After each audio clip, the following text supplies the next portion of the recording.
Welcome to the first live stream, Be the Boss of Your Money of 2024. A lot of things going on this year. I want to make this a quick one. It's after 5 already. I can't believe it. Well, that Christmas vacation sure went by very, very fast. And I hope you had a nice couple of days off, a nice celebration, saw friends and family. It's back to work. And we need to talk about New Year's resolutions. I'm not going to get into the whole thing about that now, but I have a couple of New Year's resolutions. I am probably biting off more than I could chew.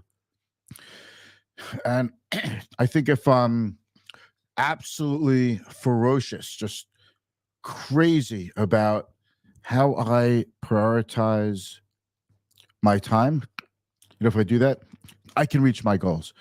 I can do it. I know I can do it. All right. And I'm going to do it. It's going to take me a while. I've got the whole year. The problem for me is I try to do so many things. It's like overwhelming sometimes. And then I try to do too many things at once. And then I stop doing things and 6 months go by and I'm like, now I've got half the amount of time to get everything done. So I have gotten so much better in my life at breaking things down into small steps that add up to big steps, right? Big things from little things. It's taken me a long time to get there, but I'm good at it now, and I think I could coach people on this. I'm so good at it. Yeah, I know it's a little, well, you think highly of yourself. I do, but I'm happy about that. Oh, what's like the least important thing about 2024 when it comes to investing in the stock market and your money and your saving and investing in your goals and retirement and longevity? The least important thing are all of the forecasts from all of the soothsayers of what they think the stock market's going to do. Is it going to go up or down this year? It's the least important thing. It's a thing that is completely unknowable in advance. It's the thing we have no control over. Now, I get it.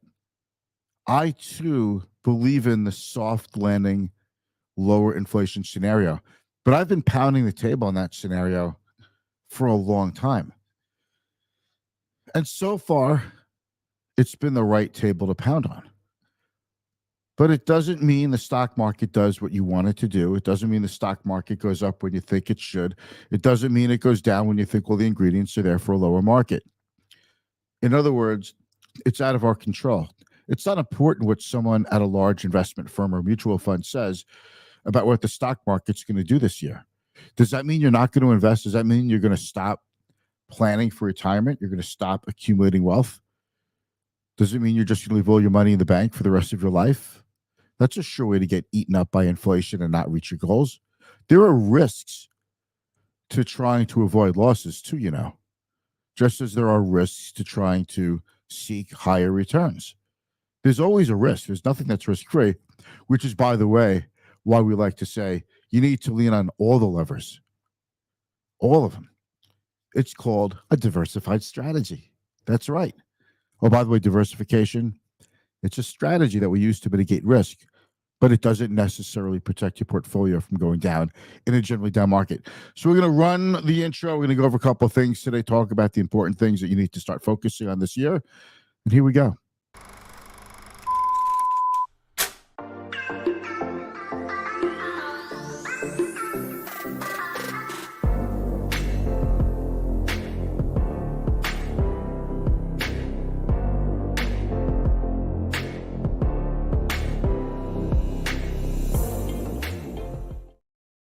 Right, while you're watching, if you don't mind, or even if you're watching in the after, the replay, because even if you missed the live stream, you know that this is recorded and it stays on my timeline forever. So if you're connected to Client First Strategy on Facebook, if you follow Client First Strategy on YouTube, please like and subscribe on YouTube, by the way. And if you're connected with me on LinkedIn, you're going to see this. So keep an eye out. And if you don't mind, give me a like, give me a comment. I should ask for that. I should say, give me a hello, right? Right. Is that okay? Say hello. Let me know where you're watching from. Give me a thumbs up or ask me your questions. I love hearing from you. I love I love that. It's the best part about doing the show. So first one for the year. Let me just show you a little quick thing here. Okay, this is our website. Mitchell Robert, aka Bobby Bird, Natalie Cantwell. We're here to help you. So if you want to talk about your investing, what you want to do, let us know. Reach out. We love to hear from you. Financial planning, how are you going to put everything together, plan for the future, live for the moment. We need to put this together. On the front page of the website, I want to draw your attention to this. I don't know if you can see this too well on your little smartphone, but this is the 2024 key financial data. I'll tell you the things you need to know. I don't expect you to memorize every little number in it. It looks like a lot of numbers, but most of these numbers do not apply to everybody. But here's what could apply to you. For filing status, you get a standard deduction. Everybody gets a standard deduction. You start the year off with a big tax deduction. Everybody does this. Even if you're just starting out, you're 22, 23 years old out of college, you start with a tax deduction. And if you're up there in years, like someone much older than me, then you know what I mean in that case also. You get a tax deduction. But for 2024, married filing jointly, you get almost a $30,000 tax deduction right off the bat. So the first, the highest $30,000 you make, you get a deduction on your income, right? Because the first bit of, I'll show you what I mean in a second. But if you're single, married filing separately, single or married filing separately, it's $14,600. Head of household, $21,000. Independent filing their own tax return is $1,300.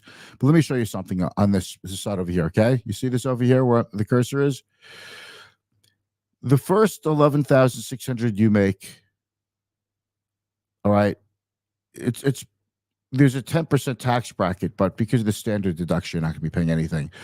It's when you make about $47,000 to $100,000, your tax bracket's 22%. So if you make, let's say, $191,000 to $243,000, that's 32%. That standard deduction I just told you about comes off of that part. So it's a pretty sizable savings when you think about it, because deductions come off the top, not off the bottom, the highest part of your marginal tax rate. So people don't know, a lot of people don't know this, but you should. You pay more than one tax rate in your federal taxes. You make more money, you jump into a higher tax bracket, but not all of your money, just the money that goes above and beyond that level. You should speak with your tax advisor. I am not your tax advisor. I'm not your mama. I'm not your papa. But as far as talking about taxes, I have to talk to clients about municipal bonds and capital gains and all that. As long as it's something that has to do with what I'm doing within my wheelhouse, I get to talk about it. But go to my website, take a look at this, our website, I'm sorry, clientfirststrategy.com. And more importantly, if you want to reach out to us, okay, you could find us. All of our contact information is here.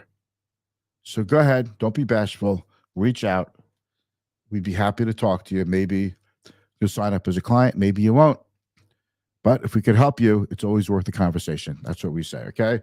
James Martinez, interested what's going on with Bitcoin. Curious if it'll surpass its all-time high. Well, thank you. Thank you very much, James, for asking that question about Bitcoin. What is that at the end? Is that, it says OBU? Is that like an emoji or something? I can't really tell. But, well, possibly, and I say possibly because I don't really know. I know Bitcoin was up about 64,000 about 2 years ago. And then it crashed, and now it's going back up. And I think when it goes up, it attracts more buyers because people see they could make money on it. I mean, if pens like this started going up in value, I think people would start to buy them and send them up in even higher, just because people see a trend and they want to jump on it. I don't know if this has anything to do with fundamentals or some new use case example or something that you could use it for, or is it because people think an ETF will be approved for Bitcoin and that's going to attract a lot more money into Bitcoin, because everybody could do 1 or 2% of their IRA into Bitcoin to see if it'll work out, right? I don't know what the deal is that's causing it to go up. And I used to talk a lot about Bitcoin and other cryptos. I've been quoted and I've written articles in the major media. And the more I learn about Bitcoin, the more I realize I still don't really understand it. I know digital money, it's the money of the future. Like Dippin' Dots, right? Dippin' Dots is the ice cream of the future. Bitcoin is the money of the future. It's not something that anyone's going to go to war over. So I don't get it, but it's going up. People making money and they claim they understand it. I think a lot of people just see it going up, so they're buying it and then they feel smart because when it goes up after they buy it, it validates something that they don't really know much about. And I think that's a dangerous thing to do. However, if you're playing in crypto, just be warned. Buyer beware, and please don't bet more money than you can afford to lose. That's all I'm saying. Be careful out there. And if you're doing it for fun, it's interesting. That's okay. No one can tell you what to do with your money. I think it is fun. It is interesting. I'm not in it. I don't trade it. I've never owned it. But it is interesting to watch, and I think it's actually pretty cool. Let's take a look at the market, how things did today. All right.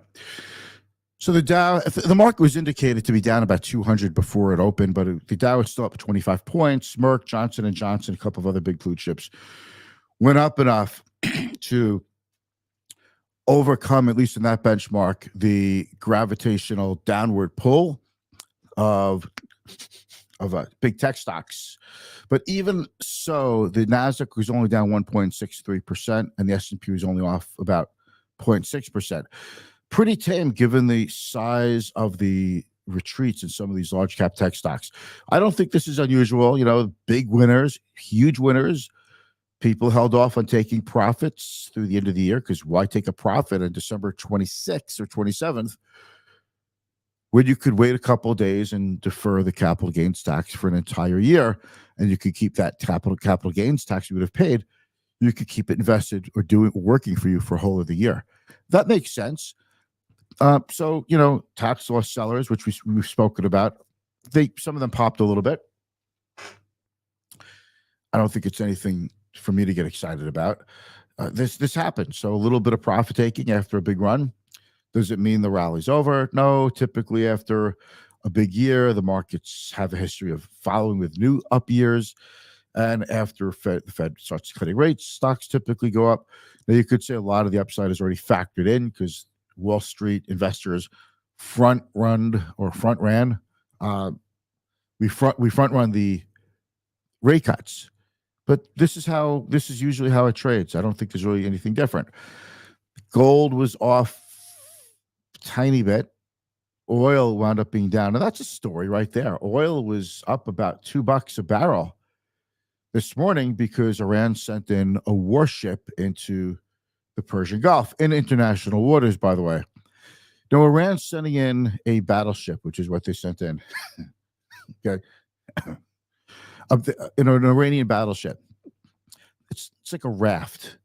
I'm not saying it can't do damage to unarmed boats, but compare that to U.S. naval assets. It's really indicative of nothing except for some showmanship to say, you see what we could do? We could stare down the United States, and it's for show. Nothing's happening with that. There is absolutely nothing happening with that. The ship would be blown out of the water, and it would just become a little fragmented pieces of metal. Not too worried about that. Yields were up a little bit, still under 4%. It's like a big deal today in the media. Oh my goodness, yields are up a little, 3.9 again. The story a week ago was they're under 4. Now, oh my goodness, they're from 3.8 to 3.94. Not a big deal. VIX was up very modestly at 0.75. I know you're going to see 6%, but that's common for the VIX to be up or down 5 or 6% in a day. It's not out of the ordinary. Okay. So a confluence of things hit stocks today, a little bit of profit taking. Market was due for a little profit taking. It took a turn of the calendar to do that. Money managers chasing stocks, realizing they're too heavy in cash. So they've done their chasing, and now, you know, little bit of a rest, a little bit of a pause in the buying power coming into the market. Let's talk about people talking about the catch-up trade. I'm not a big fan of what's called the catch-up trade, when you buy beaten down or beaten down stocks or stocks that did not go up in 2023. Now those are the catch-up trade, and those will go up this year. I'm not a believer in that. It's not so simple. Just because a stock did nothing one year doesn't mean it has to do something the next year. I like to buy what I think are really good companies. The really good ones it's reflected in their valuations, and they go up. And the bad ones, the weak companies, they don't suddenly become stronger because you went from December 31st to January 1st. And if they weren't in great shape before, I don't see why anyone would think they're in great shape after. So not a big fan of it. Maybe you get a pop, maybe you get a trade out of it. But I'm really looking to buy a stock in a client's account or an exchange-traded fund or any investment for the long term, and because I want to see my client make a lot of money on that investment, not just a little pop. $30 stock goes to maybe 34, 35 and get out. It's fun when it happens, but you could be right 10 times in a row. All you have to do is be wrong once, and all your gains are gone. So let's focus on what counts. Raising the amount of money you're contributing to your 401k this year, because the contribution limits went up this year for 401ks and IRAs and other retirement plans, which you'll find out when you look at our website and see the key financial data right in the homepage. That's something to look at. Keeping your expenses in check, it's another thing to look at. Making sure your estate plan, your beneficiary designations is up to date. That's another thing. Don't be happy or sad about your portfolio, your investments, or the stock market because the market went up last year. You shouldn't be upset if the market's down. You shouldn't be joyful if the market's up. Just make sure you're following a process of wealth management and financial planning that's right for you. And of course, if you need help with that, reach out. I'd love to speak to you about that. Even if you don't sign up as a client, I do think a 10 or 15-minute conversation with me would be very beneficial for you. I think that's about it today. All right. I'll be back tomorrow with a more light and lively show. Have a good night and welcome to 2024.